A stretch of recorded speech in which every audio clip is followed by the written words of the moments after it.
이 기사가 떴어요. JTBC 단독으로. 건진법사 게이트 중에 통일교 관련한 만남 주선이 있었다. 얘기가 있는데, 물론 중요한 사안이긴 합니다만, 요거에 대한 본질에 대한 팩트를 조금 더, JTBC가 아닌, 홍작가 TV가 좀 조정을 해드려야 될 필요가 있다. 라는 차원에서 요 내용을 한번, 심도 있게 들여다보기 위해서 이 기사를 갖고 왔습니다. 먼저 기사 내용 한번 검토해 볼게요. 자, 윤석열 정부 출범 이후 건진법사가 통일교 측 인사로부터 수억 원대의 금품을 수수하고 청탁을 받은 정황이 발견이 됐는데요. 통일교 실세였던 윤모 전 본부장이 대선 직후에 윤석열과 1시간 독대를 했다고 합니다. 근데 그럼 어떻게 만나게 됐느냐? 건진법사가 그 만남을 주선을 했다는 거죠. 그래서 실제로 대선 캠프가 꾸려진 2021년 12월에 이 윤모 씨가 건진법사에게 3천만 원을 전달을 했고요. 건진법사가 선물 잘 받았습니다 라고 문자를 했고, 그러니까 여기서 말하는 윤은 본부장입니다. 통일교. 기도비 보냅니다 라고 답장을 했다고 하는데, 수사 과정에서 3천만 원 현금 다발 사진이 나왔다고 합니다. 그리고 또 500만 원씩 두어 차례 더 받았다는 진술을 건진법사가 하기도 했다고 합니다. 건진법사와 윤 본부장 간의 336건의 통화 내역도 확보가 됐다고 합니다.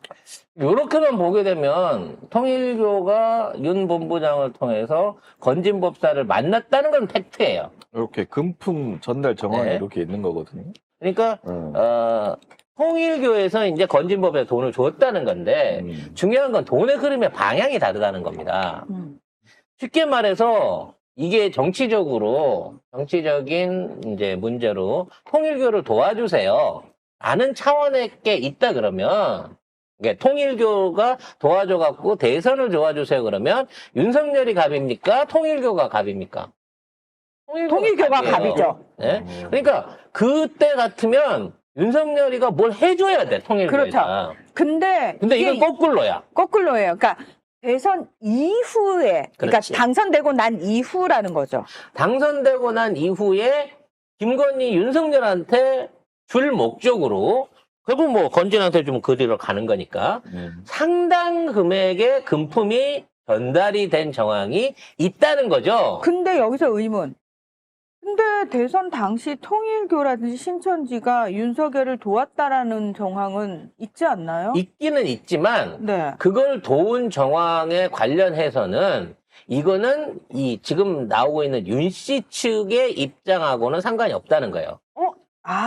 즉 건진법사는 통일교가 대통령 선거에 끼어들 수 있는 역할을 하는 쪽 라인에는 접촉한 바가 없습니다. 이건 제가 확인해 드릴 수가 있어요. 네. 다른 라인이 통일교를 끌어들였다는 거죠. 그 다른 라인이라 하면 최은순의 내연남인 김충식일 가능성이 높다라는 게 일단 기본적으로 그쪽 라인이 맞습니다. 왜 그러냐면, 그러면 왜 라인 두 개를 활용해요? 아니 라인 자체가 달라요. 통일교 자체가 현재 한 2분열 돼 있다고 이걸 봐야 되거든요. 내부가? 네, 내부가. 그래서 요 부분을 좀 이해를 하시려면 이 가계도를 이해하셔야 됩니다. 이 문선명 총재가 살아있는 신이었는데 돌아가셨죠, 신이. 그래서 신이 죽어요? 네, 신이 죽어서. 신은 원래 죽는 게 아닌 불멸의 존재인데? 그래서 이제 그 부분을 이어받은 게 이제 한학자 총재, 부인입니다. 부인이죠. 이 한학자 총재가 나이가 너무 많고 지금 건강이 안 좋으세요. 그래서 이제 그 밑에 있는 아들들이 7명의 아들들이 실권을 나눠 가지고 있는데 사실상 3명이 죽었기 때문에 4명의 아들들이 현재 형제의 난을 일으키고 있는 겁니다. 그래서 이걸 잘 구분해서 보시는 게 제일 중요한 게 삼남인 문현진 씨가 있어요. 이 문현진 씨가 삼남인데 사실상의 장남이야. 앞에 형들이 죽었구나. 앞에 형들이 다 돌아가셨기 때문에. 그러니까 특히 이제 후계자로 지명받았던 거는 박보희 씨가 장인으로 있었던 문홍진 씨였는데, 이남. 네, 이남이 이 사망을 하게 된부터 후계 구도가 다 이제 개망한 거예요. 아. 그래서 이 문현진 씨가 사실상 장남이었는데 어머니하고 사이가 안 좋았어. 근데 지금 7남 6녀를 한 학자가 다 낳은 건가요? 그렇다고 믿자고요.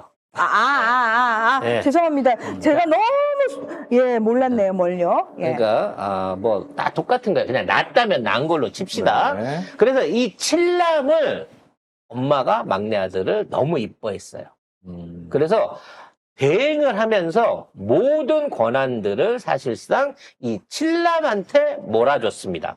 그러니까 종교적인 상황 하에서 종교적 내부적인 권한은 한학자를 통해서 칠남인 문형진한테 다 옮겨갔습니다. 문제는 전에도 한번 말씀드렸던 통일교가 교단 자체에다가 이 모든 돈을 주지 않고 다른 쪽에 재단에다가 다 이 재산을 두고 있단 말이에요. 그래서 이 재산을 원래 소유하고 있던 재단은 세계평화 통일가족연합이라고 하는, 그러니까 별도의 재단이 이 재산권을 다 쥐고 있는 거야. 그러니까 종교재단에는 속하지 않고 평화재단, 평화통일가정재단에 이 모든 재산이 가 있었는데 이 재산을 놓고 형제들 사이에 싸움이 붙은 거죠.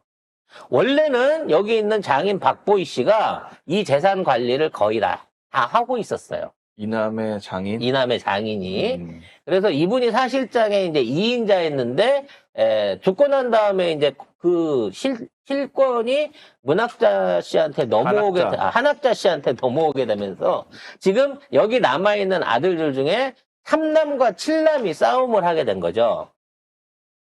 근데 3남과 7남이 싸우는 게 한쪽은 종교권을 갖고 한쪽은 재산권을 가졌단 말이야. 그래서 한학자 씨가 무리하게 있는 재산들을 사남인 문국진 씨한테 다 넘겨줬어요. 그러니까 우리가 흔히 알고 있는 통일재단이라고, 그러니까 통일그룹이라고 불리는 각종 군수산업을 비롯한 통일교 관련한 주요 재산들을 여기다 다 몰아줘 버립니다. 그리고 사남과 칠남이 손을 잡아서 삼남인 문현진 씨에게 대립하게 되는 구조가 생긴 거죠.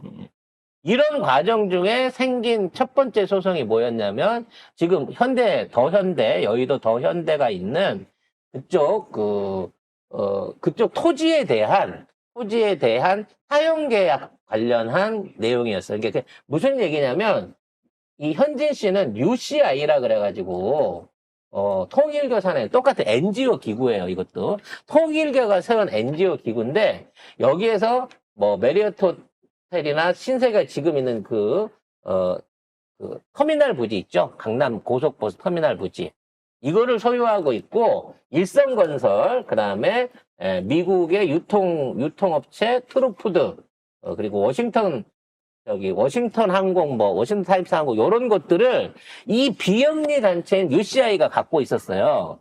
이 단체가 나중에 지금 있는 더 현대를 짓기 위해서 아까 얘기한 이 통일구 평화재단하고 통일가정재단하고 100년 임차권 계약을 맺어갖고 지금 거기에 75층짜리 쌍둥이 빌딩을 올린 겁니다. 지금 더 현대 빌딩을 올린 거예요. 근데 그거를 올리는 과정 중에 그 임차권을 반환해라 그러고 소송이 붙기 시작한 게 2006년도부터 이게 시작이 된 거예요. 그러니까 그때부터 형제의 난이 일어난 건데 그때 결국은 삼남이 이겨서 UCI라고 불리는 이 돈덩어리가 한 덩어리가 있는 거고 아까 얘기한 통일그룹 전체가 사실 그 한학자의 사남 이 문국진 씨한테 있는 거. 이건 합법적인 기업체입니다.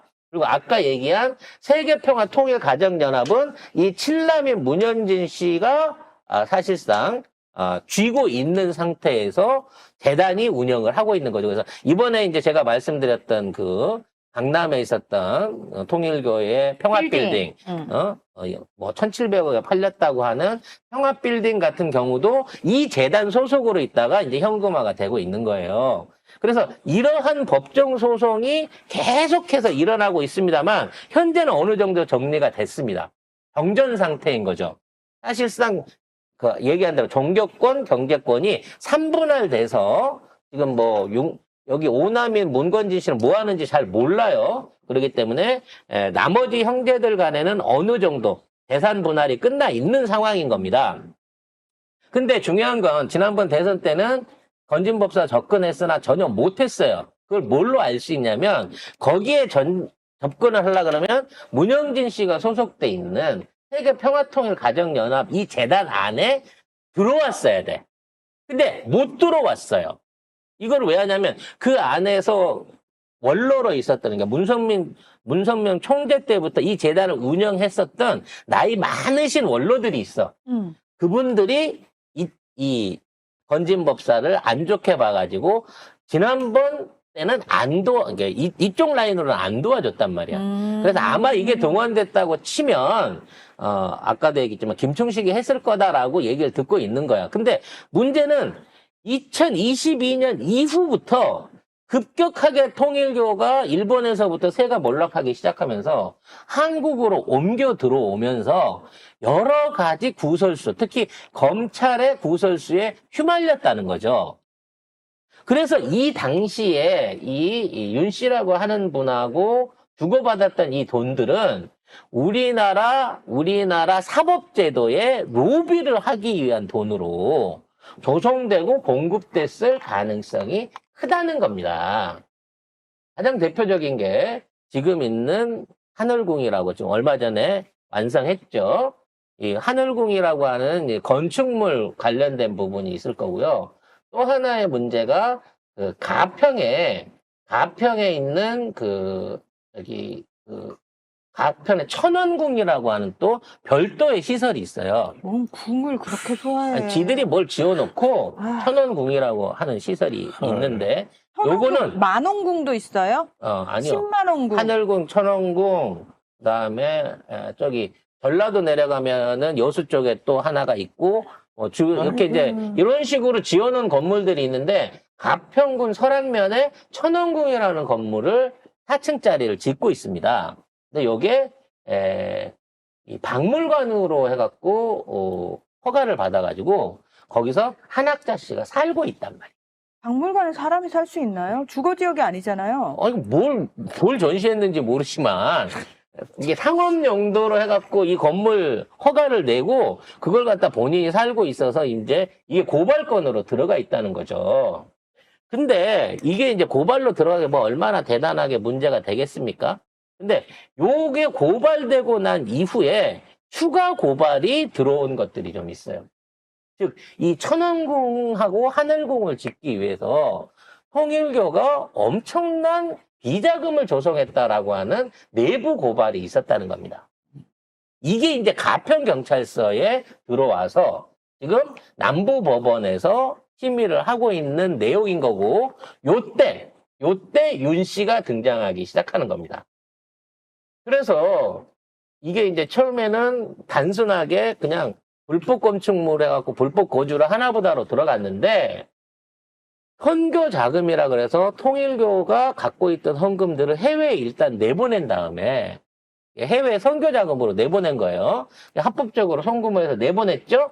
이 돈을 인편으로 보따리로 가방으로 해갖고 갖고 들어와갖고 한학자 씨가 비자금으로 여기 짓는 데도 쓰고 내부적으로 쓰고 이렇게 해갖고 돈을 쓰고 있다라고 내부에서 고발을 해버린 거예요. 그래서 그 피리 고발인 이 사람이 그와 관련된 통장 계좌 내역부터 관련한 그 모든 서류들을 전부 다 냈고 이게 검찰 수사에 들어갔고 남양주 지청에서 재수사를 하게끔 이렇게 얘기가 나왔다는 거예요. 그래서 이 안의 내력을 들여다보면 이 검찰발 소식에 의하면 한학자 총재가 해외에서 카지노 자금을 쓰거나 고위 간부들이나 뭐 이런 쪽에다가 개인적으로 생활비라든지 뭐 이런 것들을 줬던 거, 뭐 이렇게 불법으로 자금을 유용한 것들이 이미 지검 조사를 통해서 확보가 됐다는 거지. 근데 놀랍게 이 사람이 등장해가지고 건진을 만나고 나서 무슨 일이 나냐면 이게 양측의 고소 취하로 인해가지고 사건이 기각돼갖고 사라져버려요. 그러니까 횡령 범죄 자체는 피고소인이 고소를 취하한다고 하더라도 형사상의 문제라서 이게 그냥 끝내야 되는데 이걸 갖다가 양방이 고소를 취함으로 인해 갖고 고발한 사건 자체를 지금 없애고 있다는 거죠. 이 사건 자체를. 그래서 이거를 청탁하기 위해서 나는 윤 씨가 이 돈을 제공을 했다라고 보여드립니다. 그래서 그와 관련한 뭐 여러 가지 얘기들이 있는데 이러한 부분에 대한 4월 11일부터 작년이죠. 4월 이런 돈들이 오갔던 그 시기에 2022년 전후에 4월 달에만 600억 이상의 행사비를 쓴다고 하고 돈을 빼돌렸다는 거예요. 계정에서. 그 돈이 로비 자금으로 특히 검찰 부분에 로비 자금으로 쓰였을 가능성이 높다라고 주장을 하고 있습니다. 실제로 고발당한 게 3월 22일? 작년 기사네요. 작년에 피고발을 한학자 총재가 당했고, 그리고 뭐 자금 전달이다 뭐 해가지고. 그래서 이제 이런 사건이 있을 때 통일교는 국내 로펌을 이용하지 않고 미국에 있는 로펌을 통해 가지고 고발들을 합니다. 증거를 안 남기기 위해서인지 어떤지 모르겠지만. 그래서 지금 이제 이 사건에 대한 진상을 지금 파헤치고 있는 측의 주장에 의하면 당시 600억 이상의 자금이 로비 자금으로 동원됐는데 이게 검경 정치권에 폭넓게 뿌려졌다는 거예요. 그리고 당시 치안정엄, 이게 이름까지 나오는데, 그분이 주장하시니까 그대로 옮기자면, 당시 치안정감이었던 최혜영 씨 자녀의 결혼식에 고액의 축의금 형태로 돈이 전달됐고, 판사와 검찰들한테 30억 이상의 뇌물을 제공한 일종의 증거를 가지고 있다라고 얘기를 합니다. 그리고 그 이외에도 여러 가지 루트를 통해, 그러니까 건진을 통해 가지고 여러 가지 사건들을 무마시키기 위해서 특히 가평 천원공항하고 연결된 일단 부동산 불법 이용, 그 다음에 거기에 이용된 비자금 조성 의혹, 그리고 이와 관련된 피고소인과 고소인 간의 고발 사주 같은 거 의정부 법원에 아예 지원해서 엎어버리기 위해서 막강한 돈들이 쓰였고 이 사건 자체가 없어졌다는 거죠. 그러니까 우리는 이거를 갖다가 무슨 뭐 건진이 김건희하고 뭐 엮어주고 통일교하고 이걸로 보는 게 아니라 그냥 사법 카르텔을 이용하기 위한 뇌물죄 정도로 보는 게 맞아요. 문제는 건진 집에만 최소 1억 4, 5천 이상의 돈이 현재 확인된 것만 왔다 갔다 했다는 거지. 부스러기로 떨어진 돈이 1억 4, 5천이라고 했을 때 실질적으로 이 일에 관련돼 있는 관계자들이나 검사 판사들한테는 수십억의 자금이 갔을 가능성이 있다는 겁니다. 이게 가평경찰서 그리고 법원, 의정부 지원 그리고 아마 서울에 있는 법무부 내지는 이런 데까지도 이미 이런 것들이 연결돼 있을 거라는 거죠. 관련해서 외환거래법, 정치자금법, 횡령, 사문서 위조법, 상습, 도박, 혐의 등등으로 한학자 총재를 고발하려고 하는 고발 움직임이 있는데 이거를 검찰과 가평경찰서가 졸라게 실드를 치고 있는 상황이다 라고 이해를 하시면 됩니다. 그러니까 요거는 선거하고 관련이 있는 게 아니에요. 그냥 한학자씨 개인 비리를 막기 위해서 지금 건진과 이러한 거래를 했을 가능성이 큰데 요런 게 사실이라고 하면 관련된 내용에 대한 조사가 필요하다는 거죠. 그리고 2022년 5월 20일 날 아까 얘기한 윤영호 총재 비서실 부실장입니다. 이게 총재 직할인 거죠. 윤석열 대통령을 직접 만난 영상을 갖고 있다고 합니다. 네, 1시간 동안 독대를 했다면서요. 그러니까 그 안에서 만나기 위해서는 결국 건진한테 돈을 줬다는 얘기겠죠. 그리고 뭔가 청탁을 했겠죠? 청탁의 대가는 누구한테 갔을까요? 김건희요. 그리로 갔겠죠. 그리고 그럼 김건희하고 건진은 몇 대 몇으로 나누나요? 뭐 이 정도의 정치 브로커 수수료 같은 경우에는 뭐 보통 20에서 40 내지로 갑니다만 저는 이거 금액이 크기 때문에 아마도 10% 정도 갔을 걸로 생각을 합니다. 그래서 10%가 누구한테? 건진한테 수수료를. 아, 수수료를. 네, 그래서 한 100억 정도 규모로 오가지 않았을까 저는 개인적으로 대충 업계 그 가격을 봤을 때 그 정도로 와. 생각을 하고 있고요. 다 현금인가요? 다 현금이죠. 어디다 현금을 쌓아놔요? 아니 걔네들이 그 여행 가방으로 들고 들어온다니까요. 아니, 그러니까 외국에서. 김건희한테 돈 줄 때 100억을 현금으로 줬냐고. 뭐 줬겠죠. 뭐 그런 거 나중에 입금할 때 또 강릉 신협 같은 거 이용하는 거 아니겠습니까? 그래서 현재까지도 남부지검에는 야. 통일교 고위공직자 금품 수사로 아까 얘기한 윤영호 부실장, 정원주 부실장 이런 사람들이 기소가 돼 있는데 이 사람들이 이거는 그쪽 주장이에요. 김건희에게 금품을 줬던 내용을 카톡으로 가지고 있다. 그러니까 얘들도 영수증이 있는 거죠. 근데 그래서- 얘들은 돈 준 쪽은 항상 영수증 꼼꼼하게 다 챙겨놓잖아요. 당연하죠. 돈을 줬는데 어. 잡았다면 어떡합니까? 그러니까 CCTV를 찍어놓거나 카톡으로라도 돈 잘 받으셨죠? 뭐 이런 내용들을 다 남겨놓고 그걸 증거로 갖고 있다는 겁니다. 그렇지. 그리고 보고용으로도 필요하고. 그래서 윤석열한테는 말만 하고 김건희한테는 금품을 줬던 정황이 이미 남부지검에 확보가 됐을 네. 가능성이 높다는 거죠. 정말 흥미진진하지 않습니까? 정말 이 일가는 파도 비리가 끝이 없습니다.